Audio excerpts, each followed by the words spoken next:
Ako nga pala si Carlo at ang tawag nila sa akin, Daddy C. Maliit ang punan pero may malaking pangarap. Maulan nga pala ngayong araw dito sa Quezon pero inulan din kami ng order.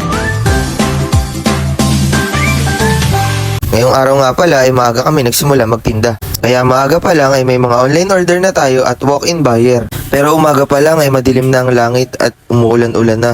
Pero tuloy pa rin ang pagdi-deliver namin. At napakaswerte ko nga naman sa mga customer natin dahil willing to wait sila at naiintindihan nila na maulan ngayong araw. At sabi ko nga sa sarili ko, wala dapat discouragement. Dapat lagi ka lang positibo sa lahat ng bagay na nangyayari sa paligid mo at sabayan mo pa ng diskarteng malupit. Kaya kahit maulan, tuloy pa rin ang laban. You have to be thankful in every single things na nangyayari sa paligid mo. Okay lang yan, kahit maulan, laban lang. At dito nga lang palang pwesto natin sa Enverga Boulevard Street, Barangay Daungan, Mauban, Quezon. At dahil nga maulan, at para sa iba ay mahina ang benta, pero para sa akin, kung quality ang product na binebenta mo, patuloy ka pa rin makakabenta. Katulad ngayon, dahil maulan nga ay marami tayong for pick up na order, kaya maraming salamat po Mauban. At sobrang nakakatuwa nga na kahit hindi tayo makapag-deliver masyado ay marami tayong customer na pumupunta na dito sa bahay para makabili ng ating Mango Graham. At nasa 12 litro na nga pala ng gatas ang niluluto ko sa buong maghapon pero nasa sold out pa rin tayo. At maraming salamat po Maubanin dahil hindi naging hadlang ang ulan para sa inyong mga order.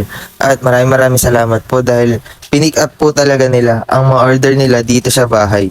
Kaya shoutout po pala sa mga taga Pulot, taga San Lorenzo, taga Trade, San Francisco, Lagpad, Aluhin, Sadsaran, Estela, Daungan, Bagong Bayan. Maraming salamat po sa mga order nyo. Kaya shoutout po pala sa Manaog family, Gonzales family, Laurel family, Calusin family, Sangka family, Sarientan family, sa Camacho family, Manuba family, Samonte family, Llamas family. Maraming salamat. Hanggang dito na lang po muli ang ating video. Maraming salamat po sa panonood.